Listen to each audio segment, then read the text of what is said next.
Muchas gracias. Como siempre, presentamos nuestro saludo cordial de bienvenida y de amistad a todas las personas que nos sintonizan acá en la sala y a quienes nos sintonizan vía Facebook y quienes posteriormente observarán y analizarán este video en las redes sociales y en la página web de la Fundación, canal de YouTube. Para hoy, miércoles 14 de septiembre de 2022, vamos a tratar otro tema muy interesante, que es el ataque terrorista de las FARC, de la cuadrilla 33, ordenado por Timochenko y otros delincuentes de esa agrupación criminal contra los habitantes del municipio de Cucutilla en el centro occidente del departamento de Norte de Santander, en el año de 1999, cuando se cumplía el primer año del inicio de las muy mal llevadas conversaciones de la administración Pastrana con los grupos terroristas de las FARC. Y fue un hecho que desafortunadamente por la ubicación geográfica del municipio, por la poca presencia mediática que tiene esta misma región dentro de la información que circula a diario en el país y de remate por la cantidad de actos criminales que cometieron las FARC en esa época contra los colombianos, pasó prácticamente al olvido y es una tarea que se ha hecho aquí en la Fundación de ir rescatando cada uno de estos hechos para ponerlos en primer plano dentro de una serie con una numeración específica de hechos sucedidos, pero sobre todo con la reconstrucción de lo ocurrido para darle una connotación a un hecho que debe ser conocido por toda la ciudadanía y por el mundo. Reiteramos, mes de julio de 1999, ataque terrorista contra los habitantes de Cucutilla con explosivos, con disparos, con destrucción de cuartel, asesinato de policías, asesinato de civiles, como infortunadamente ocurrió en muchas partes del país y más en estos municipios pequeños que son poco nombrados, que muchas personas ni siquiera saben que existen o al preguntarles dónde queda tampoco dan razón a qué departamento corresponde. Entonces, sin más preámbulos, entremos en materia, mi coronel. Mi coronel, para hoy 14 de septiembre del 2022, vamos a analizar un fenómeno complejo de violencia multiforme sucedido en la subregión del centro del departamento norte de Santander, convertido en imprescindible puntal geopolítico y geoestratégico para los avesados intereses de los cabecillas de las FARC y del ELN, con miras a implantar un criminal sistema de violencias mutuas por el control terrorista de la zona. En ese orden de ideas, ¿cuál es el impacto y cuál es el rol estratégico del hasta entonces tranquilo y pacífico municipio de Cucutilla, en norte de Santander, y en esta estratégica zona de la Cordillera Central? Bueno, coronel, aquí vemos en el mapa dos mapas. Siempre confrontamos dos mapas para ubicarnos geográficamente y hacer una reflexión de el daño que estos criminales le han causado a Colombia. Y vemos que el departamento de Norte de Santander es una franja que avanza de noroccidente hacia suroriente o al contrario, desde suroriente hacia noroccidente de la frontera más noroccidental, más nororiental de Colombia. El departamento está ubicado en los límites con Venezuela y que un buen trecho, más del 40% de su frontera con Venezuela, tanto del departamento con Venezuela como de Colombia con Venezuela, es una frontera completamente imaginaria. En el otro tramo, por lo menos hay unos ríos, unos accidentes naturales que la determinan, pero este tramo recto, que es casi el 40%, es simplemente algo imaginario de lo cual no hay especificación completa. Y el departamento tiene al occidente de su configuración toda la parte más montañosa de la cordillera oriental, quiere decir que la parte más oriental de la cordillera desciende hacia una zona mucho más plana y más cálida, y que en esa zona está una gran cantidad de ríos, una zona muy irrigada, inclusive para la zona del Catatumbo.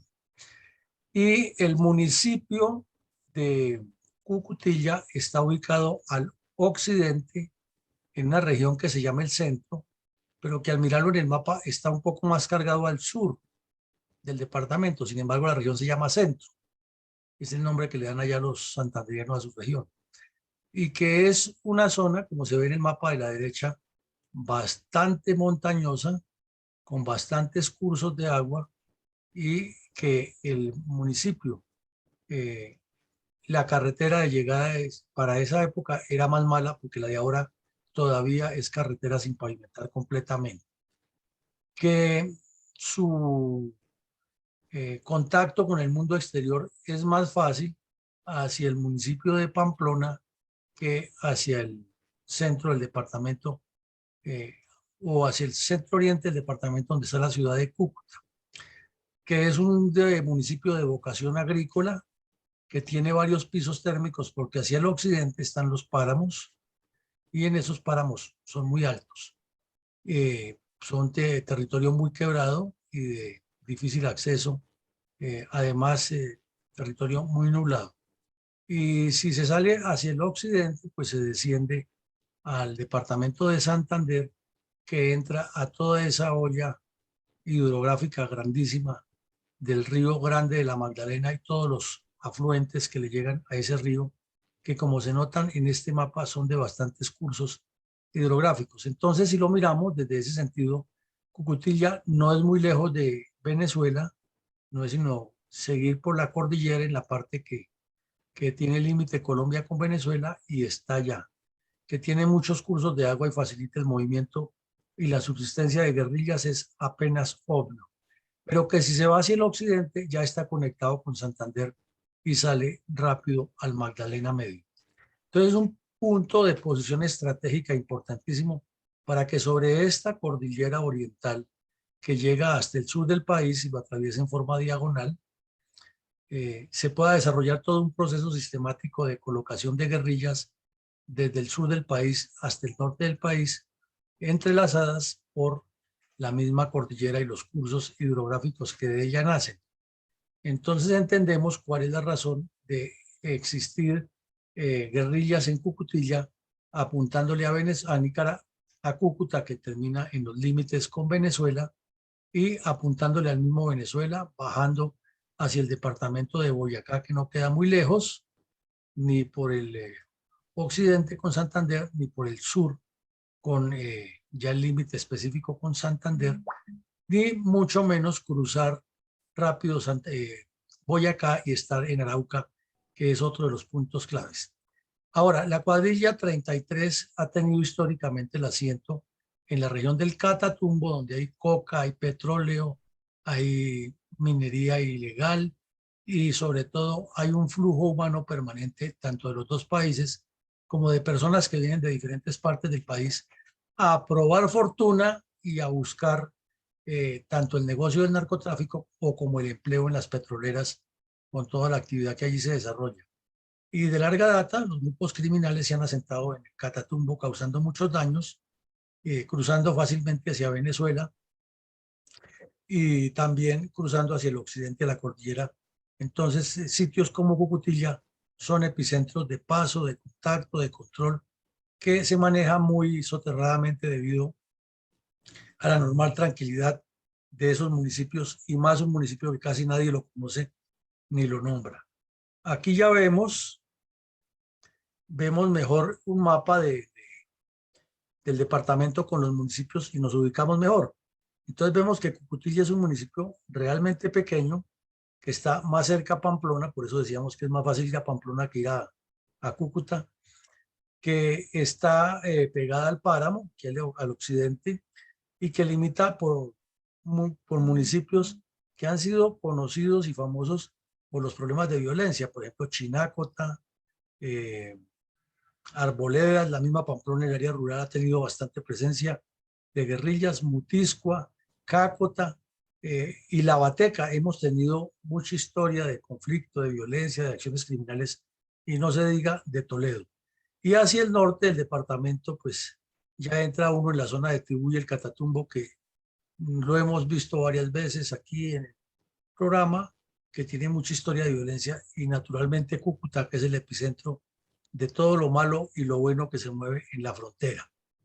Entonces, por su ubicación, el municipio de Cucutilla, muy importante para cualquier proceso político, social, económico, cultural y subversivo. Ahora ya lo miramos más en detalle. Es el municipio más sureño de la región del centro, subregión del centro. Por eso les decíamos que está muy ubicada al sur, pero que geográficamente allá la denominan la región del centro. Y que el municipio de Cucutilla es el más sureño, el más meridional de los otros municipios. Y están otros municipios que son conocidos también por los hechos de conflictividad, por ejemplo, Salazar de las Palmas o Gramalote. Es una región muy hermosa, una región de una importancia estratégica supremamente valiosa para el país, ya que está con la costa atlántica en el Cesar, limita perfectamente en la serranía del Perijá.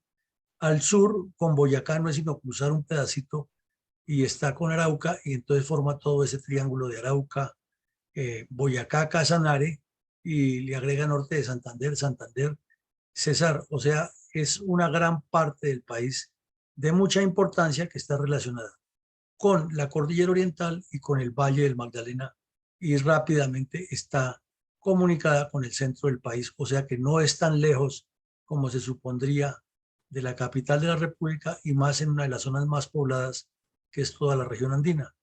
Eso, grandes rasgos, sería una descripción geopolítica de la importancia de Cucutilla, mi coronel. Muchas gracias, mi coronel. ¿Cuáles fueron los antecedentes de la sangrienta incursión de las FARC contra los habitantes de Cucutilla, norte de Santander, el 12 de julio de 1999? Bueno, mi coronel, entonces, la zona donde se fortalecen las FARC para preparar el ataque contra Cucutilla, realmente al mirar las fotos, nos queda muy claro que es un escenario apto para que las guerrillas sobrevivan y se muevan con una facilidad impresionante por todo lo que vemos. Vemos la foto, la parte superior derecha. Cucutilla está metida en un cañón, en una especie de pequeña planicie en medio de un cañón muy grande, y que está rodeada en los 4 puntos cardinales por zonas muy montañosas, algunas ya deforestadas, como vemos aquí en la parte baja, para ganadería y agricultura. Pero en términos generales se observan menos parches, menos baches que en otras ciudades de deterioro del medio ambiente, y que en el fondo se ve mucha cordillera y cada vez más cercana a la condición de páramo o de piso térmico mayor de 4.000 metros de altura sobre el nivel del mar. Al occidente del municipio está ubicada esta laguna que es de páramo, un nacedero de ríos, y vemos que por todo el recorrido de la zona rural del municipio se aprecian este tipo de formaciones de roca dura, de montaña alta, de gargantas en el terreno con bastante hendidura, por las cuales corren muchos cursos de agua que van naciendo y se van formando con el musgo, con la lama que se forma sobre estas piedras, y que por la altura produce la humedad permanente. Y vemos que aún a pesar de ser un municipio tan interdependiente con el municipio de Pamplona, que es uno de los más grandes de norte de Santander y de mucha importancia por la educación, los centros educativos por excelencia, ha sido un epicentro de estudios donde han venido jóvenes tanto del resto del departamento como del departamento de Santander, como del Cesar, y desde luego de Venezuela. Pamplona siempre ha sido históricamente un sitio de llegada de estudiantes de muchas partes, y obviamente dentro de esos estudiantes en las últimas décadas se han infiltrado las organizaciones comunistas para estimular la violencia. Pero lo que nos llama la atención aquí es que a pesar de ser tan interdependiente, tan cercano, la carretera sigue en este estado y aquí la vemos en un buen estado de la foto porque es una foto de mantenimiento, pero al mirar las características del terreno, como lo estamos viendo aquí, y deducir que todas estas montañas, estas breñas están llenas de musgos, de lamas, pues se infiere que esto es una zona muy lluviosa, muy húmeda y que esta carretera mantiene con problemas de mantenimiento, vive con problemas de mantenimiento y de capacidad de flujo vehicular. Entonces todavía tienen que estarle haciendo con la cuchilla, como se dice, le dicen a la motoniveladora, raspando y manteniéndola para que pueda cruzar los vehículos. Eso no tiene explicación que una ciudad tan importante relacionada con un municipio pequeño que es de alta productividad agrícola sigue en ese abandono y más en una zona fronteriza. Eso nos da la pauta para entender la indiferencia que ha existido siempre en los gobiernos por la inversión y el desarrollo en las zonas fronterizas a las cuales no se les da la importancia, y la delincuencia de distintos pelambres se ha asentado allá y todo esto vive como si fuera en el siglo XVIII y no tuviera un nivel de integración total al desarrollo integral del país. Entonces pasamos a ver lo que mi coronel pregunta sobre los antecedentes. La llegada de las guerrillas a toda esta región se calcula más o menos 1975 a 1980. Por ser un sitio tan estratégico y de presencia de todas las guerrillas, allí llegaron de manera casi paralela por la cercanía con el Magdalena Medio, por la cercanía también con la yugular del petróleo en Tibú y la parte del Catatumbo, y por la cercanía con Venezuela, además de la buena condición que les presta esa montaña para esconderse, llegaron guerrillas de las FARC, del ELN y del EPL casi de manera simultánea. Pero en este sector se hicieron mucho más fuertes las FARC, en segundo lugar el ELN y casi imperceptible el EPL. Luego aparecieron grupos de autodefensas y se desató una guerra en norte de Santander por el narcotráfico, por el control a la extorsión petrolera, por el control a la extorsión a los finqueros, por el reclutamiento, que infortunadamente hoy, ya 60, 70 años de la primera aparición de problemas de guerrillas, sigue vivo en un municipio que además tiene una larga data de problemas de choques entre liberales y conservadores en la época de las guerras civiles y de la violencia bipartidista que luego se convirtió en tripartidista.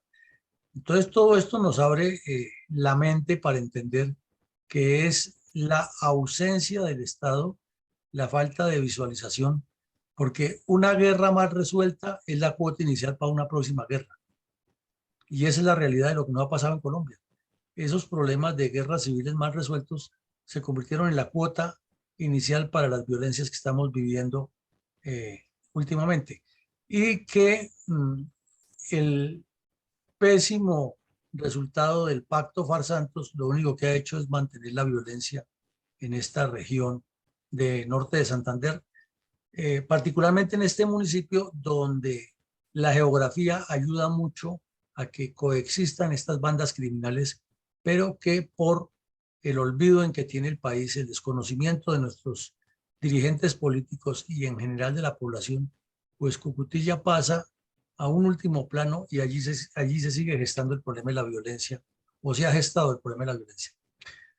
Como es natural de deducir, para los días o meses y el año anterior a lo que vamos a analizar hoy, a recontar, pues la zona estaba siendo víctima de lo mismo de las otras regiones del país: secuestros, reclutamiento de niños, violación de menores, violencia sexual contra las mujeres, desplazamiento de campesinos que no estuvieran con los bandidos, ataques a la policía, ataques al ejército, campos minados por distintas regiones. Hemos dicho, nada nuevo de lo que ya le conocemos a las FARC en el resto del país, imponiéndose porque, recordemos, 1999 era el primer año del gobierno Pastrana y estaban reunidos en el Caguán imponiendo e imponiendo, y ellos necesitaban mostrarse fuertes en todo el país, y Pastrana necesitaba viajar por todo el mundo buscando sinergias para que le llovieran recomendaciones y le dieran su premio Nobel de Paz. Obviamente, cuando ocurre este asalto es porque ya varios municipios de la región, como lo hemos visto en otros, como vimos el lunes pasado, el de Huaca, un año antes, un año y 5 meses antes, 6 meses antes, fue asaltado. Otros municipios, por ejemplo, Toledo, que no es muy lejano de allá, de Cucutilla, permanentemente blanco de pistoleo a policías, pistoleo a comerciantes, asesinato a campesinos. Igual en Tibú, igual en La Gabarra, igual en Motiscua, es decir, toda la región afectada por la presencia de los bandidos de manera persistente, y ya con la existencia de asaltos en el Cauca, en Santander, en Antioquia, en Cundinamarca, se suponía ya los habitantes del municipio de Cucutilla estaban prácticamente adoctrinados de que los iban a asaltar y que no había mayor cosa que hacer. En la región se venían presentando, aunque no estaba ninguna coordinadora guerrillera, sí estaban los rescoldos de la cordillera guerrillera de 10 años antes, y se venían presentando reuniones entre ellos. El EPL ya estaba muy reducido y se dedicó al narcotráfico de frente con el nombre de los Pelusos, y las FARC y el ELN siguieron inmersas en el narcotráfico, pero se repartieron zonas en el Catatumbo de acción y con proyección hacia todo el departamento, incluido naturalmente el municipio de Cucutilla. Es obvio deducir que si las FARC estaban en ese crecimiento tanto geográfico como geohumano y matemático y geométrico, todo su andamiaje gravitaba alrededor de la ubicación de las células de Partido Comunista Clandestino, de milicias bolivarianas y de movimiento bolivariano clandestino. Pero a eso se le agregó ya con mayor incidencia la organización de sindicatos o ligas agrícolas campesinas en la región. Y en norte de Santander existen varias. Ya lo hemos mencionado en otro evento académico aquí. Hay un señor Jerez que estudió ingeniería nuclear, si no estoy mal, en la antigua Unión Soviética, y regresó como líder campesino de procesos agrícolas. Entonces uno se pregunta, ¿qué tiene que ver la ingeniería nuclear con la organización de sindicatos agrarios campesinos y de comunidades campesinas? Y él preside uno de esas, ya no es ni siquiera una liga, es una federación de varias ligas, de varios sindicatos de toda la región, y es de los más activos en la protesta, cada vez que hay protestas campesinas por la agricultura. Siempre ha negado ser de las FARC, pero terminó votando por los comunes y terminó haciendo campaña por ellos. Entonces uno se pregunta, ¿es o no es? Y más si estudió en la Unión Soviética. Entonces esas organizaciones campesinas han sido infiltradas y las han manejado de larga data con toda esa orientación, y tienen muchos sindicatos, tienen influencia en los sindicatos petroleros, en las compañías contratistas, y se mueven por el departamento aprovechando la geografía y el olvido en que tiene el Estado colombiano central a esas regiones, y el departamental también, ¿no? Porque es que no solamente echarle la responsabilidad al Estado nacional, es que el departamental falla y el municipal sí que es cierto. Y el municipal siempre tiene la disculpa de que no le llega nada, pero tampoco se preocupa por generar procesos productivos que cambien la región y que fuercen a mejorar las vías de comunicación. O sea, allí la cuestión es de responsabilidad mutua de varios y de falta de visión y de planes de desarrollo integrales. Para la época, los diálogos del Caguán avanzaban viento en popa para las FARC y letalmente para Colombia. Ya se completaba prácticamente el primer año desde que se había iniciado todo el show de Tirovijo con Víctor Ricardo y el Mono Jojoy y Pastrana, pero no se avanzaba nada, estaba empantanado, que estamos terminando de revisar la agenda, que primero van los comités temáticos, que es que hay que atender la prensa internacional, que Pastrana viajó a París, que Pastrana viajó a Buenos Aires, que ya Pastrana está en Tegucigalpa, que Pastrana viajó a Estados Unidos, que ahora viajó a Canadá, que ahora fue a saludar al emperador en Tokio, que es que viajó a la Argentina con el cuento de que iba para el saludo de no sé qué, y era porque jugaban la final Boca y River y él tenía que estar pendiente porque él es hincha del Boca, que por allá en Europa se inventaron en el Vaticano canonizar a un sacerdote colombiano del siglo anterior, entonces Pastrana tenía que estar presente en esa ceremonia, que en Madrid juega el Real Madrid contra el Barça, imagínese un clásico, entonces hay que inventarse una visita al consulado o a la embajada para poder asistir en primera fila al estadio de Santiago Bernabéu, etcétera, etcétera, etcétera. Entonces, mientras todo eso pasaba, las FARC hacían lo que les daba la gana en el Caguán y salían a asesinar en todo el país y producían ataques en distintas regiones. Por eso los habitantes de Cucutilla ya estaban mentalizados que tarde o temprano los iban a asaltar. Esos son los antecedentes, mi coronel. Gracias, mi coronel. ¿Cuáles son las características del ataque terrorista de las FARC, publicado con el título Toma guerrillera de la estación de policías de Cucutilla en 1999 e incontables horas de extremo terror, publicado en Internet? Pues aquí lo tenemos, vemos la foto de los policías que quedaron vivos, que fueron sometidos por los bandidos y de los dos fallecidos. Y el clamor de la gente diciendo, bueno, liberen a los policías, los mismos campesinos y la comunidad. Y lo resumen en esa información que fue el bloque Magdalena Medio, las cuadrillas 22, ese número no es exacto, pero la 33 y la 45 sí son de las FARC, pero solamente la 33 era del bloque Magdalena Medio, la 45 pues es del bloque oriental. Pero bueno, eso es un error ahí de prensa.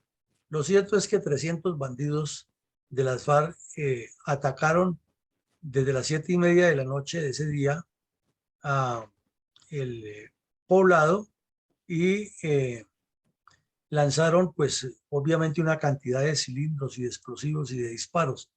Y el ataque duró 15 horas. Como es obvio de entender, no buscaba solamente someter a los policías, sino lo que buscaba era destruir todo lo que había alrededor y asesinar a todo el que se opusiera, porque estaban las FARC en ese momento convencidas que era la forma en que forzaban más a los delegados de Pastrana y al mismo Pastrana que le cedieran todo lo que pasara.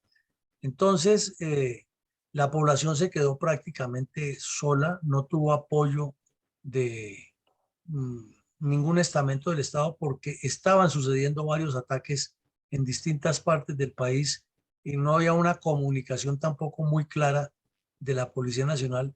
Entonces se iban tratando de resolver los eventos que se les veía de mayor trascendencia hasta que se fueron aclarando las circunstancias y en eso pues Telecom fue la fórmula clave para que se entendiera qué era lo que sucedía y que la prensa llegara en muchos casos primero que los apoyos militares, pero no por falta de voluntad de la acción de las tropas, sino porque no había la forma de tener claridad de qué era lo que estaba ocurriendo. Faltaban muchos medios y muchas capacidades, el pie de fuerza tampoco era tan grande como el que se logró después dentro de la seguridad democrática y ante un presidente vacilante, un presidente que no tenía claridad y un gobierno que andaba buscando era premios Nobel y figuración en el exterior y un Congreso de la República completamente descompuesto, ajeno a la realidad del país y unas cortes pensando por allá que estaban legislando en Dinamarca, que estaban ejerciendo justicia mejor en Dinamarca, imposible que se resolviera un problema tan complejo y desafortunadamente el municipio de Cucutilla fue uno de los tantos receptores de esa falta de claridad gubernamental y estatal. Los policías fueron algunos secuestrados y los tuvieron 3 meses en poder los bandidos hasta que en una operación militar el ejército los rescató en una incursión de tropas a pie sin tantos apoyos, ni aéreos, ni de inteligencia técnica, sino a puro trabajo de búsqueda en el terreno, de confrontación de datos, de captura de bandidos, de análisis de documentos, se lograron rescatar esos. Pero sí hubo suboficiales, agentes de la policía asesinados y uno que desapareció y nunca se supo qué hicieron los bandidos con él. Entonces, ese es otro detalle de lo que ocurre con el informe del señor Derruc, que esos desaparecidos que causaron las FARC no son importantes. Son importantes los desaparecidos que causaron los mal llamados paramilitares.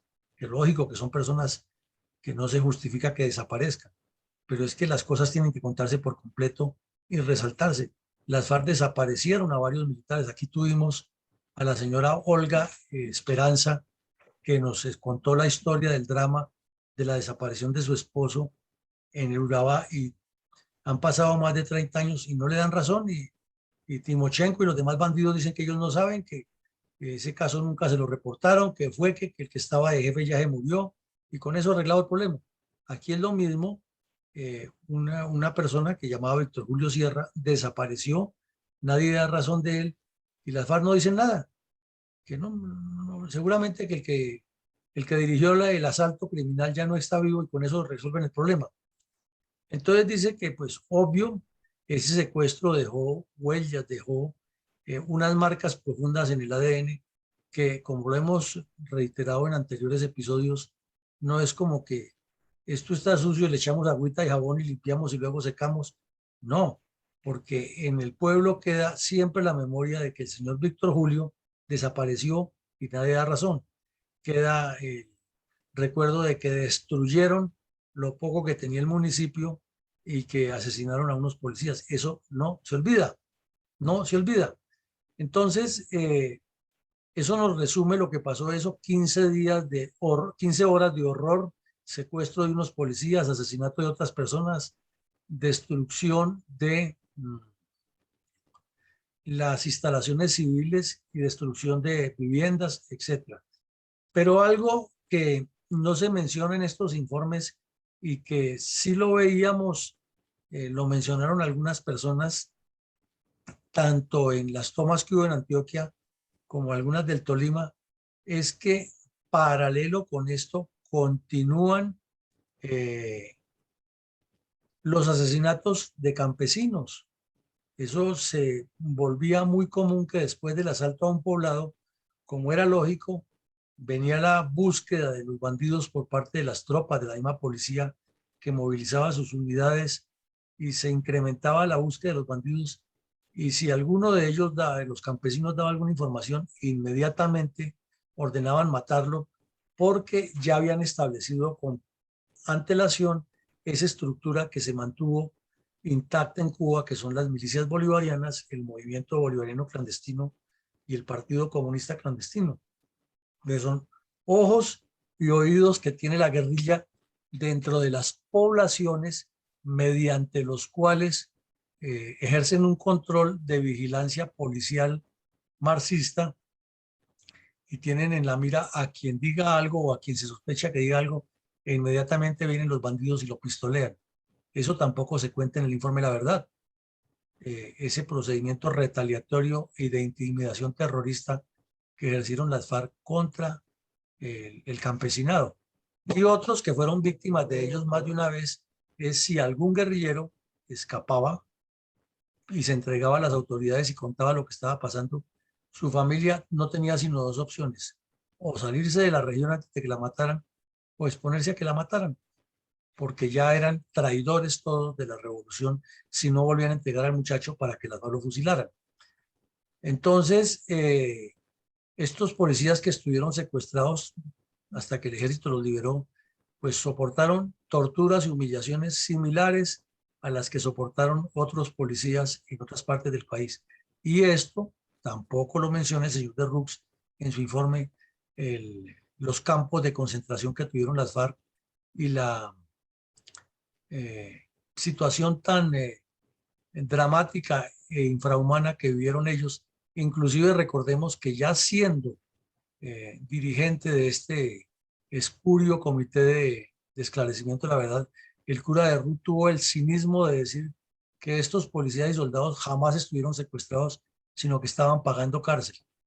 Eso no nos puede olvidar. Y que otra de las señoras muy cercana al cura de Rux, una de las que redactó el informe final, una activista comunista ya de Medellín, que hace parte del comité ese del cura de Rux, terminó diciendo palabras más, palabras menos, que Timochenko y el Mono Jojoy eran unos héroes populares, y lo dijo en público. Y así un montón de cosas que demuestran que esa Comisión de la Verdad estaba y está viciada de corrupción, viciada de ideología y de sesgos a favor de las FARC. Entonces, en eso se resumen lo que se publicó en internet, mi coronel. Muchas gracias, mi coronel. ¿Cómo describió el tiempo los detalles del asalto terrorista contra Cucutilla en julio de 1999? Bueno, pues aquí ya, antes de ese hecho, en 1994, había ocurrido otro hecho criminal que lo describió el tiempo en esos titulares. Estamos hablando del año 94, al final del gobierno Gaviria y comienzo y preludio del gobierno Samper. Y relatan que hubo 2 policías, un soldado muerto, otros 12 civiles y 2 agentes y 5 soldados heridos. Eso fue en febrero de 1994 y fue Cucutilla Sangrienta Toma. Pues 5 años después tuvieron que repetir prácticamente el mismo titular y describir más o menos los mismos hechos. Entonces, como vemos, en cada gobierno, en cada etapa de esta época, para 1994 fue el desarrollo de la 8ª conferencia de las FARC, que ha sido en el 93, que indicaba incrementar las acciones sobre la cordillera para irse acercando hacia Bogotá y destruyendo todo lo que fuera, como lo llamaba el Mono Jojoy, el enemigo, y que pasan 5 años y entonces ya estamos en el gobierno del señor Gaby Pastrana, completamente arrodillado ante ellos, y le repiten exactamente la misma fórmula. Entonces uno se pregunta, si esto fue así y son los mismos medios de comunicación los que lo están diciendo y que lo registraron en su momento, y que aquí lo que está, hasta como lo vemos con fechas exactas y con horario exacto, hora exacta en que se publicó la noticia en las redes sociales, y lo que había en ese tiempo de internet, ¿cómo es posible que en el momento de elaborar un informe que nos va a contar la verdad, no resalte eso? Que hubo municipios como Cucutilla que fueron blanco de varias acciones en diferentes épocas, por lo que veíamos ayer, que es realmente aterrador y atroz, tantos atentados y crímenes y delitos y asesinatos y asaltos contra el municipio de Toribio en el Cauca. Aquí vemos lo mismo, que es un municipio olvidado, que lo asaltan al final del gobierno de Samper, pero pasa al olvido. Sí, murieron ahí 2 policías y un soldado muerto. Eso no es nada. Eso es lo normal, es parte de la guerra. Y Cucutilla por allá, un poco de campesinos, indios enruanados que no los conoce nadie. ¿A quién le importa eso en el país? Y mucho menos a los honorables senadores, o a los honorables magistrados, o al distinguidísimo señor presidente, que estaba pensando era en que lo nombraran de secretario de la OEA, y tenía a su honorable canciller viajando por todo el continente haciéndole el lobby para que lo nombraran, porque era que en diciembre, gracias a su genialidad estratégica, había caído Pablo Escobar. Entonces, el gobierno en otro mundo diferente y la gente padeciendo esta violencia. Y pasó el desgobierno de Samper, entonces la guerrilla se fortaleció en esa región, y cuando subió el señor Pastrana y se les arrodilló en el Caguán, allá fueron, le hicieron una nueva visita y destruyeron este municipio otra vez. repetición de la repetidera que nadie cuenta, y si no es porque en esta memoria la traemos y la ponemos sobre el primer plano, a nadie le importa qué pasó en Cucutilla ni qué es ese municipio. Eso es algo que sí se debía enseñar en los colegios y no esa cartilla manipulada del señor de Rux. Adelante, mi coronel. Mi coronel, un video aficionado publicó detalles fotográficos que describen el drama de los habitantes de Cucutilla tras el ataque terrorista de las FARC en julio del 99. ¿Podríamos presentar algunas de esas imágenes a nuestros teleaudientes? Buenas noches. 12 agentes de policía resistieron un feroz ataque guerrillero hasta agotar la munición en Cucutilla, norte de Santander.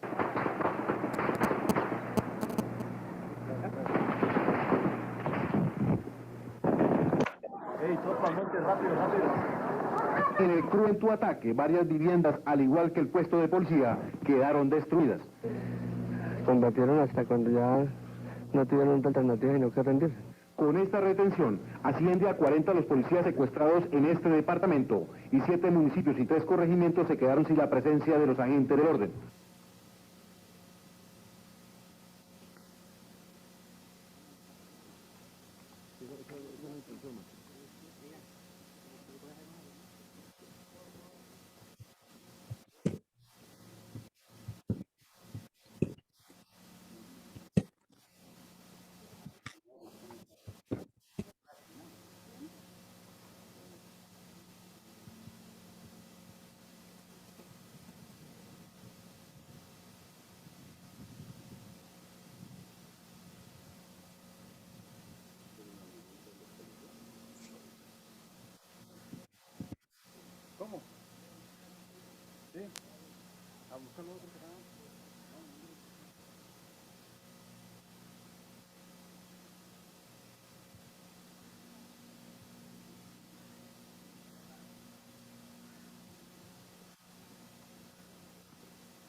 Bueno, entonces ustedes vieron ahí el tal Danilo. Es el único video que queda o que hay público, por lo menos, de lo que ocurrió en esa toma.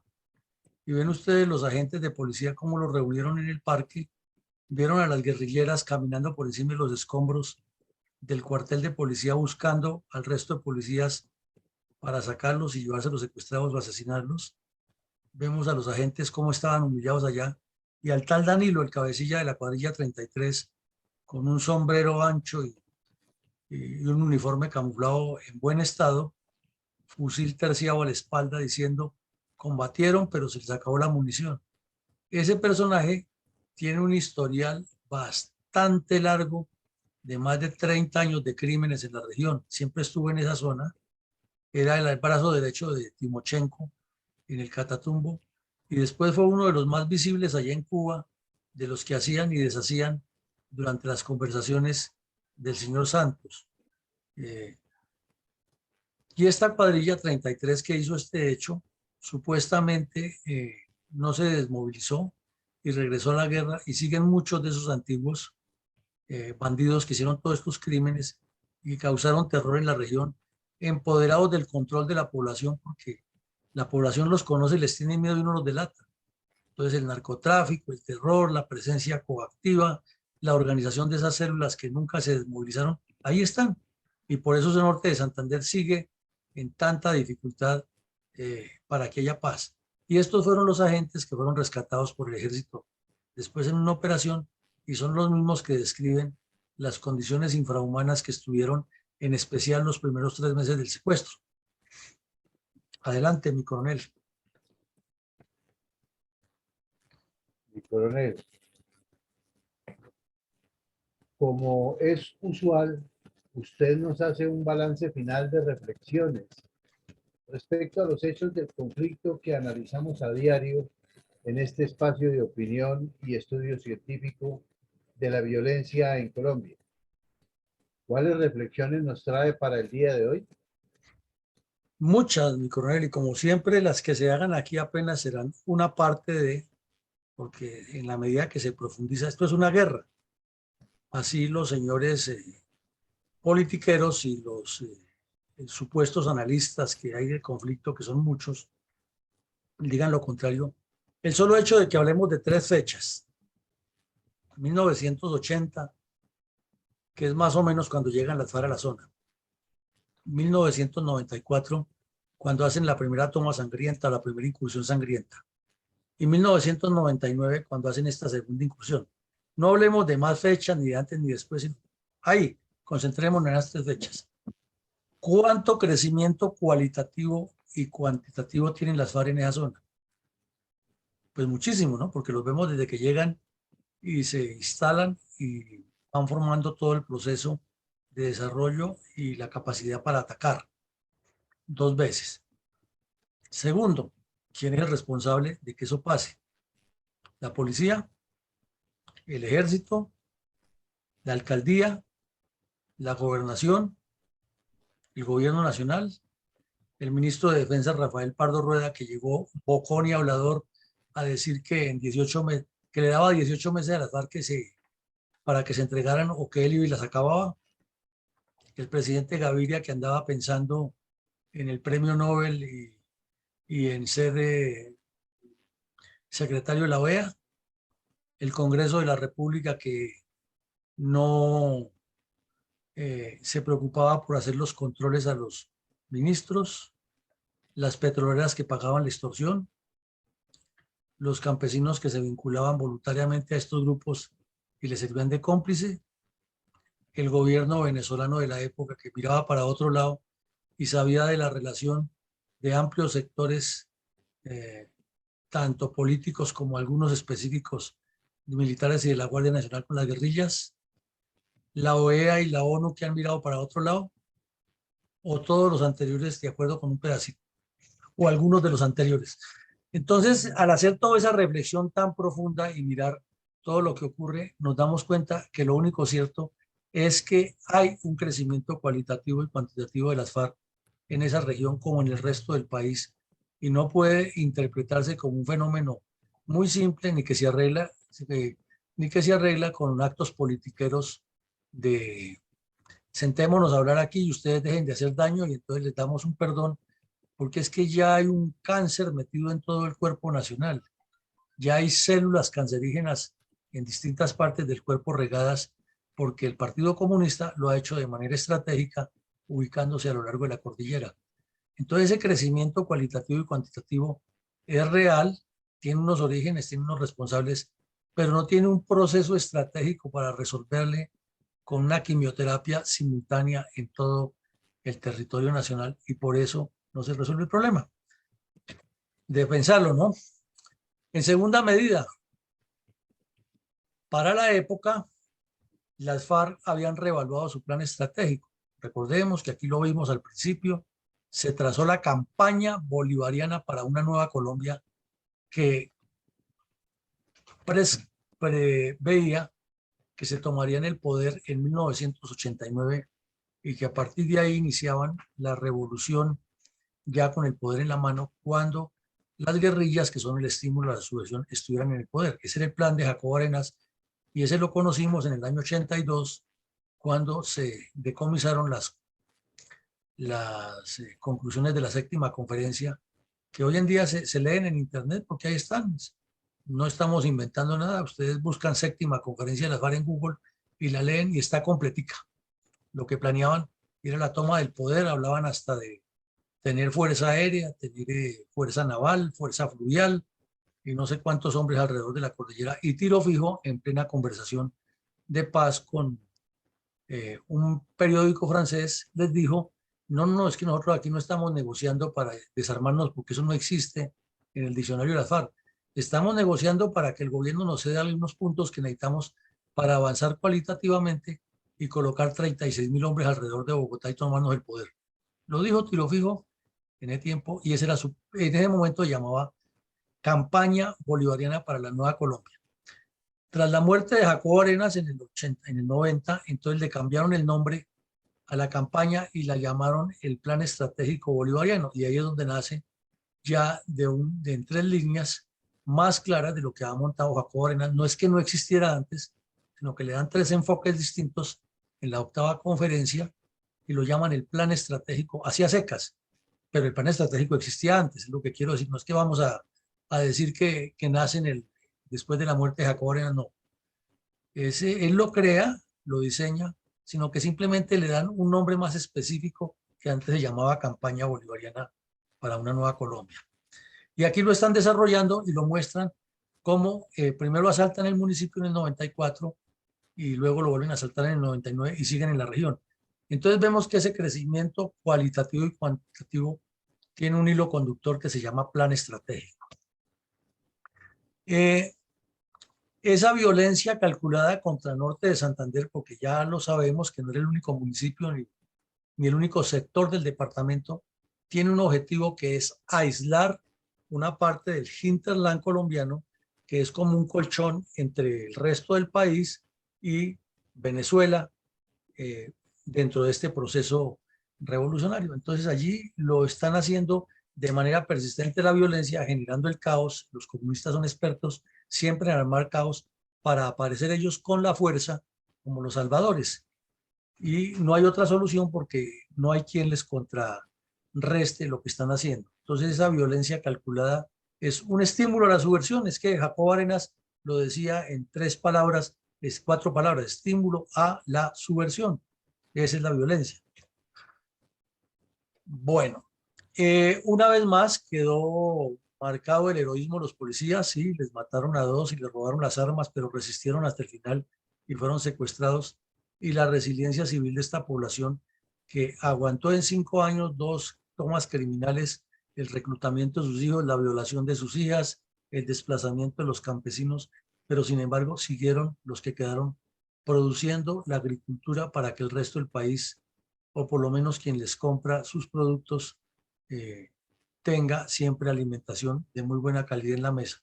Esto es un contrasentido que no tiene explicación de estas violencias y de esta presencia armada del comunismo, que no se quiere llamar por su nombre y se quiere enmascarar con el nombre del conflicto social, sin darle el punto que es: el Partido Comunista quiere imponer aquí una dictadura y utiliza todos estos medios, y lo demás es repetitivo: el heroísmo de la policía, la resiliencia de los civiles, la reacción del ejército, las operaciones positivas para rescatarlos.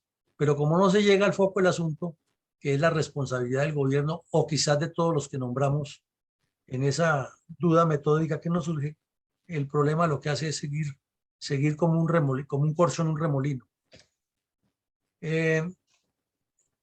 Desde luego, esta toma, la segunda, porque la primera fue en el gobierno de Samper, la segunda es plena y total responsabilidad del señor Pastrana, con su falta de carácter y su deseo figurín de andar paseando por el mundo buscando un premio Nobel de Paz que no necesitaba, ni Colombia tampoco lo necesitaba, ni él se lo merecía, pero andaba en eso y era su preocupación principal, más no la de gobernar y ejercer políticas de gobierno orientadas al desarrollo y la integración de esa región tan rica, tan hermosa y tan importante para integrar todo el país.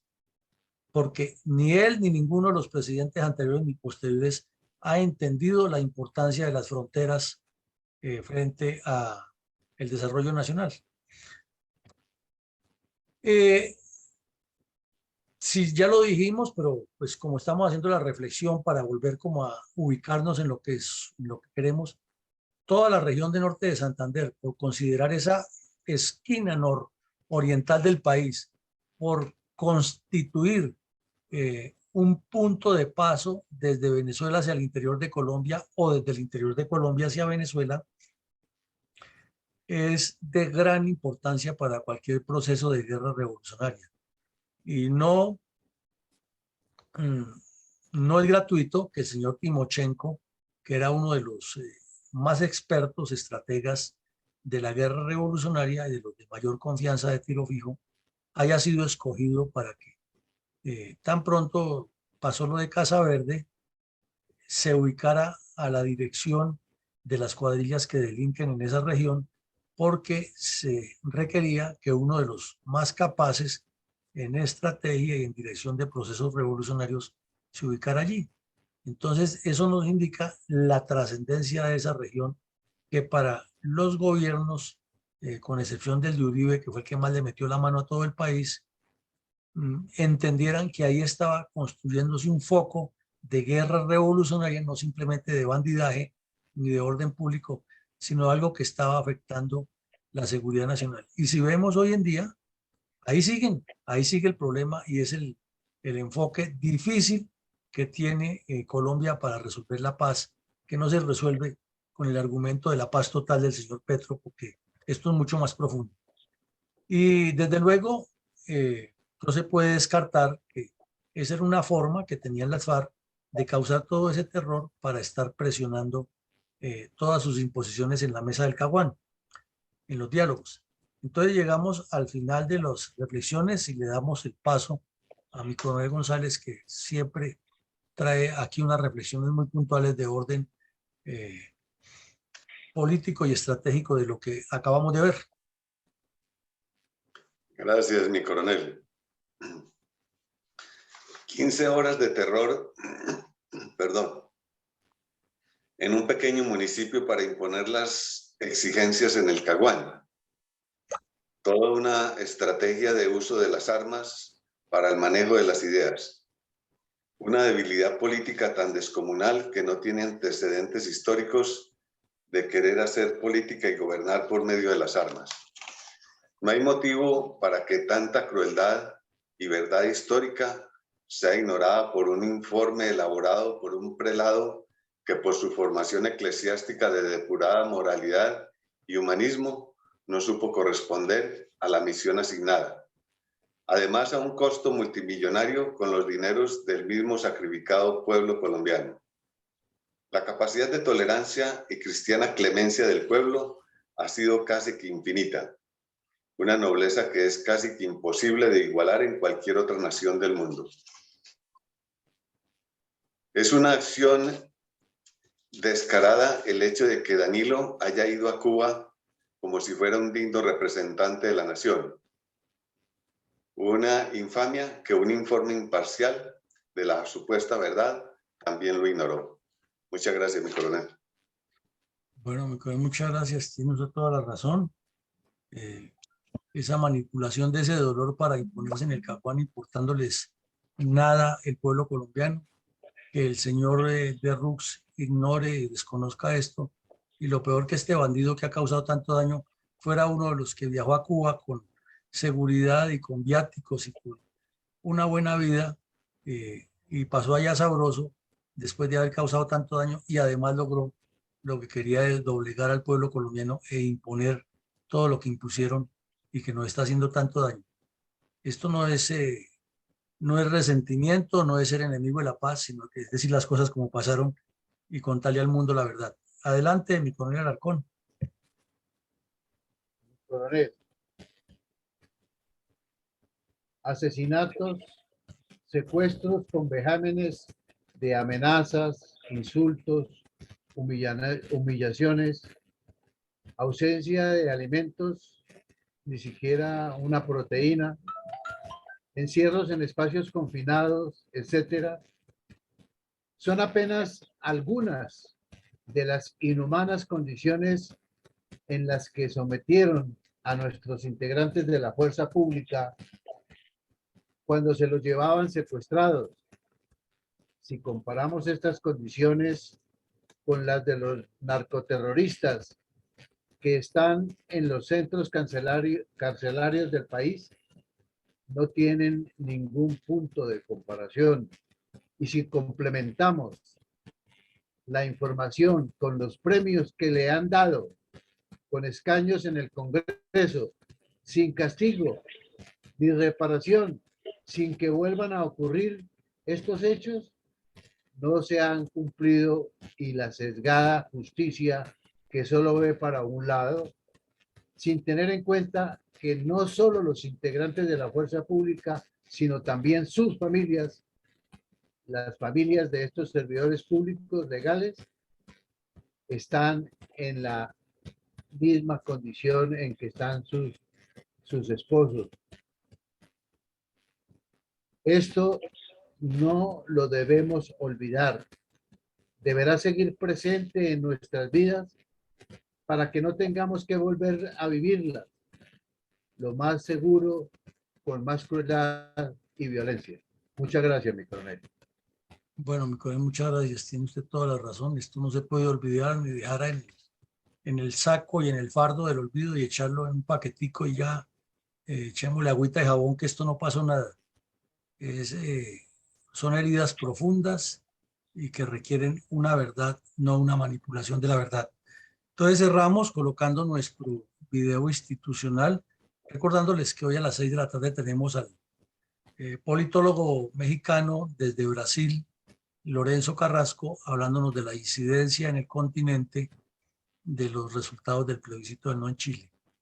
Y mañana volveremos con otro episodio de la memoria histórica aún no contada del conflicto armado para seguir avanzando hacia la edición número 200 y continuar en muchas más, porque la historia tiene que quedar escrita y con un recuento concreto, con pruebas fehacientes, no con suposiciones ni con manipulaciones y desfiguraciones.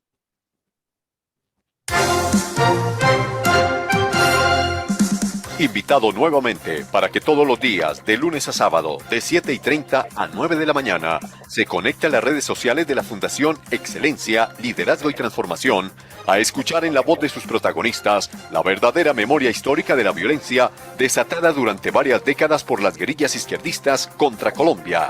Lo esperamos en nuestra próxima emisión. Bueno, entonces nos vemos a las 6. Buen día, Gracias. mi coronel. Gracias y buen día, mi coronel. Bendiciones.